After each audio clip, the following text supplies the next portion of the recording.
If the ocean can calm itself, so can you. We are both salt water mixed with air. Nyaira Wahid. This is AMI Audiobook Review. I'm your host, Jacob Szymanski. That was a well-known poem by American poet Nyaira Wahid.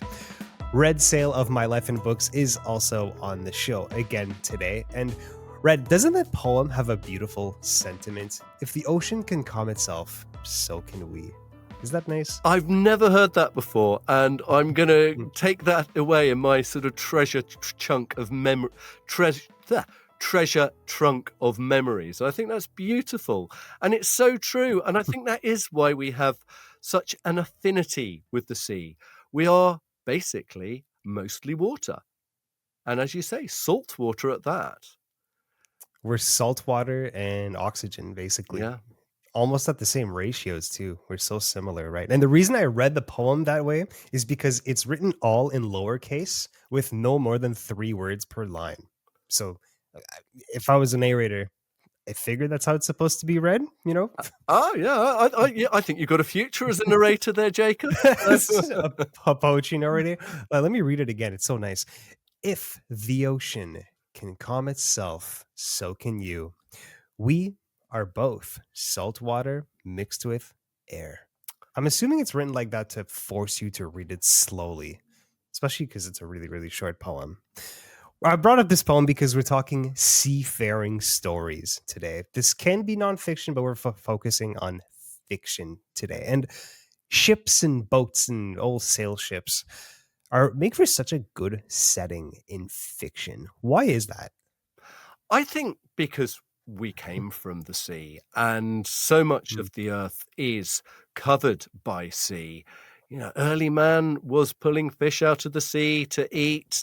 And it is, if we want to go anywhere, we often have to cross the sea or other water. And I think it is just so much bound up with our very existence. And all you have to do is look at the earliest books. The earliest stories, they all contain elements of the sea or seafaring up rivers. Look at the Odyssey, the Iliad. The Iliad, the whole of the second chapter, is a catalogue of the ships, and God, it goes on. But there are boats in every single culture, and it's how a lot of men in those stories go on their journeys. There is almost always an ocean or a wide river to cross. The sea and navigating the sea has always been a crucial part of the development of civilization. And still to this day, shipping cargo is the most efficient to do by sea. And so seafaring is still incredibly important nowadays, even now that we have airplanes and even very efficient airplanes at that. I want to talk about Some Hellish by Nicholas Herring, because you interviewed Nicholas Herring, the author, on your show My Life in Books recently. Yeah, this is absolutely fascinating for me. I mean, I knew very little about Prince Edward Island before I read this novel by Nicholas Herring. He's a former lobster fisherman himself. He now works as a carpenter, but he details in some detail a year in the life of his protagonist, a man also called Herring, who is a lobster fisherman trying to eke out a living on Prince Edward Island. And as we all know, these seasonal jobs can be very, very harsh in the off-season. So we join Herring in the winter, just before he starts to get his boat ready for the lobster fishing season. And he has really taken it out on his body, as have many of the other lobster fishermen on the island. How so? What do you mean taking it out on his body? There's a lot of drink. There's a lot of drugs. There's a lot of negative behavior. Herring has gone slightly stark staring mad over the winter, and he's got so sick and tired of walking up and down the stairs to get wood for his wood burner from the basement that he has cut a hole in the floor of his house and rigged up a makeshift lift to lower himself backwards and forwards. And his wife and kids have had enough and moved out. And he's kind of stewing in some very negative juices and actually cannot wait to get back out on the water to give his life some kind of structure again. And it's very much a book about the structures that we create in our lives and the routines that we have. And his routine is 7 months off and 5 months of intense activity, pulling fish and lobsters out of the beautiful sea around Prince Edward Island. And I found it a fascinating portrait of a world that I knew nothing about the ebb and flow of human emotion, the highs and lows of a seasonal occupation, the preparation of getting a boat ready to be seaworthy. And, despite the fact that there's GPS and there's nylon nets and so on and so forth, a lot of the technology that is used in lobster fishing would be recognizable to Homer. These guys are still, they might use GPS, but they're also using dead reckoning and navigating by the stars, and they are still having, no amount of technology is going to help you in the middle of a sea storm. They're still using nets to catch these lobsters and crabs ultimately, right? It's Absolutely. that's the oldest technology in the book is just a good old-fashioned net. Yeah, Hmm. absolutely. And these lobster pots that they use, they're woven, they're made out of wood, and he goes into Wow. great detail about this. And they are things of beauty. They are artifacts. And despite it being quite a difficult read, sort of psychologically in places, I don't think any of us like reading too much about people torturing themselves mentally or physically. I actually found it, you know, uh, an epic, almost sort of like a Ulysses type epic, but set on the sea in a lobster fishing community. Around Prince Edward Island, which Yeah, is a provincial island in Canada that historically had fishing and fisheries be like it's one of its primary industries. And it's so interesting that that industry is ridiculously dangerous. yeah. It only happens 5 months of the year, and the other 7 months, people just don't have much to do. They have money to spend because it pays well, and while you're on the ship, you don't have much money to spend on. But what a lifestyle Well, yeah, to it's feast. bust your ass for 5 months, and then for 7 months, you're just like kind of stewing at home. No wonder they drink and do drugs. Oh, it's the ultimate feast or famine occupation, and I grew up near the sea, on the south coast of England, near places like Brighton and Chichester, and you would see that, in the seaside occupations, the people who work in the ice cream parlours and the kids clubs and, the fun fairs and so on and so forth. 5 months of the year, they've been earning good money. The other 7 months of the year, they'd be spending it on bending their minds and chasing away the boredom. So, Nicholas Herring, the author of Some Hellish, what was he like? What was his inspiration? Like, what did you find out in the interview you had with him?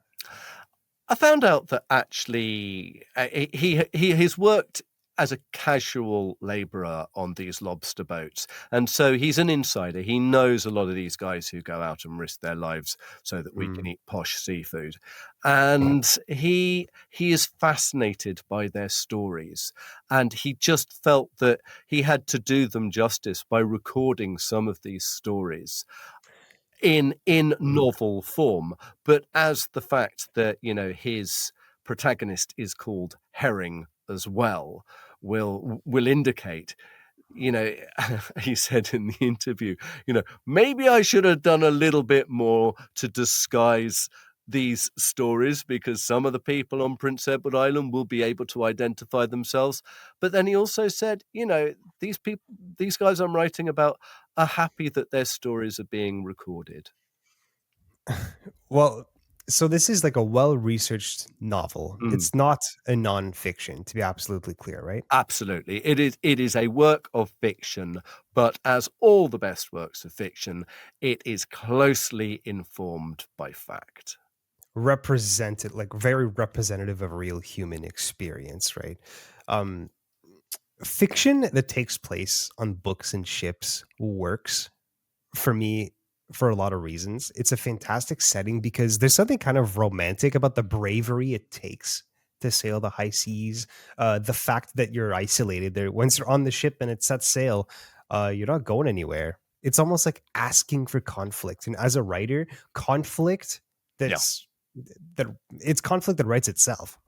Yeah, and I think, this some of the earliest books that all of us will have read as kids, are these epic sea stories. I'm thinking of Treasure Island, which I don't know how young you were when you first read it, but I think I was barely able to lift the book myself to read it. I must have been about 6, 7 years old, and it really stuck with me. It's the archetypal seafaring journey. It's got, pirates and mutinies. It's got a man with one leg and a parrot on his shoulder that says pieces of eight, pieces of eight.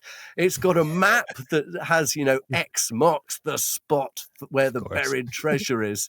What's not to like? And I think I was seduced by sea stories from the moment I read that Robert Louis Stevenson novel. I think we just generally enjoy subcultures like that. Yeah. Subcultures of pirates and mariners, because they're so unique, they're so different than what we do. It's also important to mention that for a long period of human civilization, like being a sailor, someone of the sea, was a very common profession. Mm. Most civilizations settled either along the coast or along rivers, and so it's not like this is a small group of people. Like a giant chunk of humanity throughout history were sailors. This is relevant to a lot of people, and for those of us who haven't done it, it's like a fascinating look into not just a subculture, but like something that's like crucial to humanity. Oh, yeah, absolutely. Yeah, Mhm. and that Mm. you learn to tie knots. A lot of knots are, central Yes. to sailing. I don't know about you, but, I was in the Scouts, and, you learn how to build a raft. You learn how to navigate. These are skills that are intrinsic to human beings and go Just back. human survival, but they Yeah. have to do with the sea. We're directly tied to the sea, like it or not. Red, do you want to just go back and forth sharing a couple of our favorite seafaring books, seafaring fictions? Well, yeah, I must say, after Treasure Island, I got really stuck into, books like 20,000 Leagues Under the Sea, Mm. Captain Nemo and the Nautilus, and exploring lost civilizations, 20,000 Leagues Under the Sea, going round the world under the sea. And, I think, from the age of 5 until the age of 15, all I wanted for Christmas was a submarine. What greater way to That sounds awesome. yeah, loved Yellow Submarine by the Beatles for that very reason. And great, adventure books. As you say, a gang of people going away on an epic adventure. And for me, that then automatically led into, the sort of Clive Cussler books, which really are just a take on Jules Verne's 20,000 Leagues Under the Sea. It's using technology of the time to push back the boundaries of what human beings can explore and looking for buried treasure. And, everything from Raise the Titanic to his sort of national underwater marine adventure books, which, always had a bit of daring do and Hmm. some megalomaniac lunatic who was wanting to take over the world, and sort of glamorous women and lost treasure. I mean, what's not to like? For the listeners, can you repeat the name of the author? Clive Cussler. Okay, perfect. I want to shout out another author, Robin Hobb. She wrote a trilogy, a fantasy trilogy called the Live Ship Traders series, which is heavily inspired by um, naval techniques, naval culture, seafaring, in these big wooden ships, these big three-masted ships with big crews, but it's in a fantasy setting. And it's more about the human element instead of the technical. So it'll follow things like, how do you manage shore leave? How do Mm, you manage a crew as a captain? What makes a good captain, right? How it does also touch on some technical aspects, which I always find fascinating, but it always relates back to like a human element. Like, for example, like what's the best way to stow cargo? And you learn all sorts of stuff. Like the stuff that really needs to stay dry, you keep in the middle. The stuff that's really, really heavy, you have to put it at the bottom for the best ballast on your ship so that it stays even keel. All these little things I just find absolutely fascinating because if you do it wrong, your ship could literally tilt and it could make sailing incredibly difficult, right? But the human element of sailing for months mm. at a time is done brilliantly in this trilogy, and it spends almost like 50% on the sea. One of my favorite book series, that's the Live Ship Traders series by Robin Hobb. It's funny, actually, that feeds very much into the next set of books I was thinking of talking about, which I predominantly read in my teens.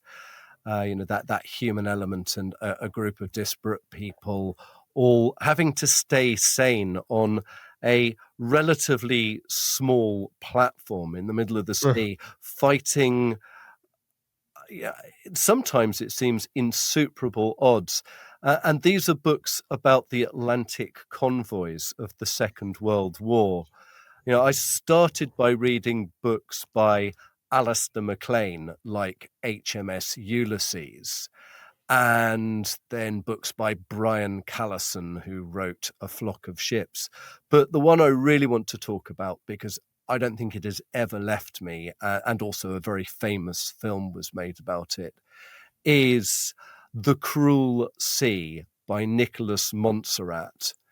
And Mm. this charts his 7 years of serving in the Royal Navy on frigates and corvettes, which were protecting, which were escorting the convoys across the Atlantic from Canada and the United States, and trying to protect these merchant seamen from the U-boats, the German U-boats, which were sinking them in alarming numbers.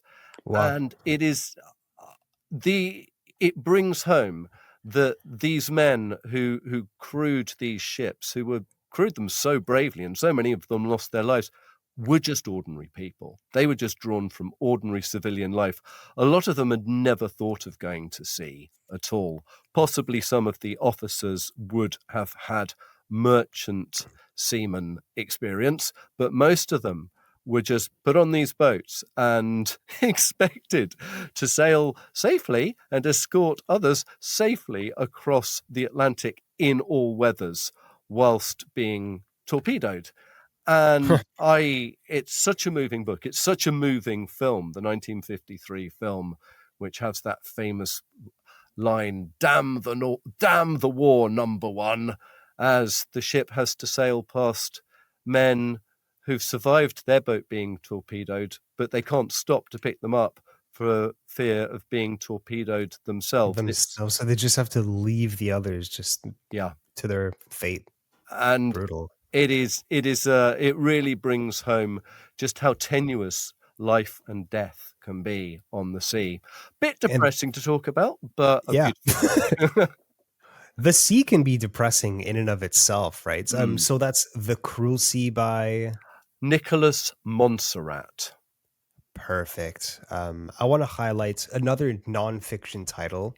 This is The Wager by David Grann. Have you heard about this one? This is a really popular one. I It's about Yeah. an infamous real story of shipwreck and mutiny, and it follows this expedition that goes from England all the way down to the southern tip of Argentina. They had a goal to go and patrol essentially the western coast of Chile because they heard Mm. there were a lot of Spanish ships going there. But on the way there, crossing the Bering Strait, which is the southern tip of Argentina that lets you go from the Atlantic to the Pacific, it's one of the most dangerous places in the world to sail. Things went wrong, Mm. and they shipwrecked. And then it's the real account from multiple perspectives of what happened leading up to that shipwreck, and then what happened on the island where they were shipwrecked, and how they actually ended up surviving and making it back to England. The fascinating thing is the captain and a few of his friends and a big group of other people on the ship, they all ended up making it back to England. And there Mm. was this big debate on whose account was correct, because one group were as ostensibly mutineers, while the other one was an incompetent captain. And you just didn't really know whose story to believe because their stories were wildly different. Even to this day, we don't really know what happened, but the firsthand accounts of this whole expedition are quite extensive. And David Grann compiled it into this nonfiction book that reads like a fictional narrative, and you can really feel like you're at sea and understand so much of what was at stake and how the day-to-day operations of these big ships actually worked. And logistically, it was incredible. There were like 5,000 sailors spread across Mm. like a dozen or so ships. Like, can you imagine that in the 1700s? And just so far from home, no communications. And yeah, no, Nothing. I've read that book too, and it is Oh, it's great, eh? fascinating. It's Mhm. incredibly moving, and it makes you realize just how tough human beings are. Yes. The fact that so many of these guys actually survived to tell the tale and to tell two tales as well. And it's a fascinating view into perspective and what people Mm. can put up with and what they will put up with. And to find that Lord Byron's grandfather is one of the major sources that we have for this book. He was a young midshipman, wasn't he, on the Wager? Yes, It's exactly. just, you couldn't make it up. I bet David Grand just thought, wow, somebody's dropped a gift into my lap as soon as he discovered that story. It's brilliant, isn't it? Yeah, highly recommend The Wager by David Grann. Yeah. Now I'm going to move things to slightly jollier sort of territory here. Obviously, we could talk about The Old Man and the Sea by Oh, Hemingway, which is a yeah, great book and fantastic short story. really is. I Mhm. always find Hemingway a little bit too muscular for my tastes, and Mm. I remember pictures of him sort of standing up next to these incredibly big marlin that almost looked like mermaids, and just thinking, "And you were doing that for sport, you weren't even gonna eat that," and it kind of slightly turned my stomach. I realized that I wasn't the only person to think that when I interviewed an author called Monique Roffey a few years ago, who wrote a book called The Mermaid of Black Conch. And it's about a fisherman from a fictional Caribbean island called Black Conch, whose beautiful singing attracts a mermaid. And you discover that this mermaid was cursed some by the indigenous people of this island many, many centuries beforehand because she was too beautiful and they saw her as a rival, and she was cursed to become a mermaid. And she and the Mm. fisherman fall in love, and gradually she loses her tail. And it is an absolutely beautiful, a very moving story. But she too is caught by some American sports fishermen. So you get to see the nasty side of Hemingway in these two horrible, horrible American fishermen. And it is one of the most beautiful audiobooks I have ever listened to. It is so beautifully narrated, and they also composed music specially for it. So that is The Mermaid of Black Conch by Monique Roffey, which is Roffey. Man, that sounds awesome. I mean, most of the reason, like half the reason humans venture out to the sea is to find places to fish. And so Mm, fishing is such a crucial part of why we're at the sea in the first place, right? Like, we've got to eat something. And the mm. sea is incredibly abundant. I remember hearing accounts of some of the first explorers landing near Newfoundland and Labrador and just describing that the sea was just jumping with fish. It Yeah. was like intimidatingly abundant. Um, there's one book I really appreciate for its sailing. It really gets into like the technicalities and the techniques that you can use for sailing. It's Red Seas Under Red Skies by Scott Lynch, which you wouldn't expect Mm. because this is the second book of the Gentleman Bastard series. It's only this book of the series that really takes place at sea, but it's mostly um, across a series of ships and has one of the best naval battles I've ever read in a book. I still remember all the details of it. It was awesome. But it taught me a couple things about sailing that I would have never thought would be possible. For example, I need to share this. It's possible to sail a ship upwind. Oh, That seems very counterintuitive, right? But it involves a series of really complicated maneuvers where you build up speed as perpendicular to the wind as possible with your sails at as sharp an angle as they can get. And then once you have a lot of momentum, you quickly turn towards the wind and bring down your sails, sail upwind as far as you'll go, and then you turn back again, gain more momentum going as perpendicular, then turn back again upwind with your momentum. You just do this over and over again. And this was, as you can imagine, absolutely exhausting for the sailors who had to do this. wow. And it was rare that you had to do this because you would only have to do this if you had to go properly like against the wind directly. It's a brutal life living as a sailor, and bringing those sails down and then back up again is absolutely exhausting. But it does kind of hammer home a point that I made at the start of this episode, that the sea and seafaring has been so central to human civilization since the very start, um, that a lot of the expressions in sailing still apply so much to like things that we say all the time, right? For example, like learning the ropes, knowing the Yeah. ropes literally meant knowing the ropes of a ship to control the sails and the tackles and whatnot. I could go on. There's so many of these. Like, this episode was real smooth sailing.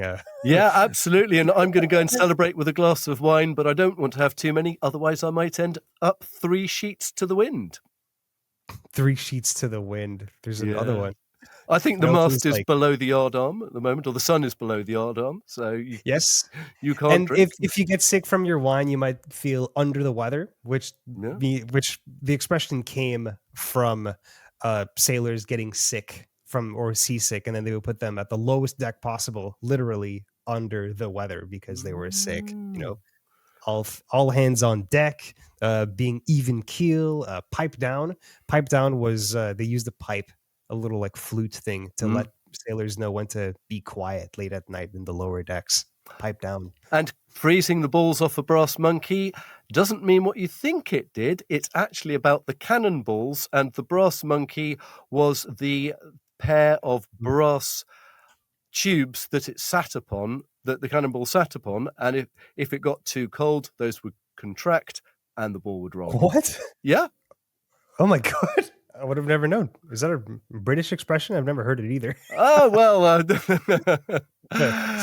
it was one I heard in a pub quiz before I got 3 sheets to the wind.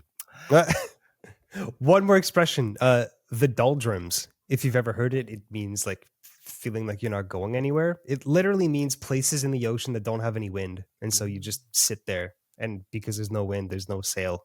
There's no wind in your sails, so you're stuck, and it's really depressing. And it gets real hot because there's no wind. We're never in the doldrums when you're on the show, Mr. Red. Always appreciate your time. We'll do it again sometime soon. It's an absolute pleasure, Jacob. It's been terrific to go seafaring with you. Always. That was Red Széll. He's the host of My Life in Books on AMI Audio. We were talking seafaring books. AMI Audiobook Review airs weekends at 1 p.m. Eastern on AMI Audio and repeats every 6 hours. I'm Jacob Szymanski. You're listening to AMI Audiobook Review. Happy listening.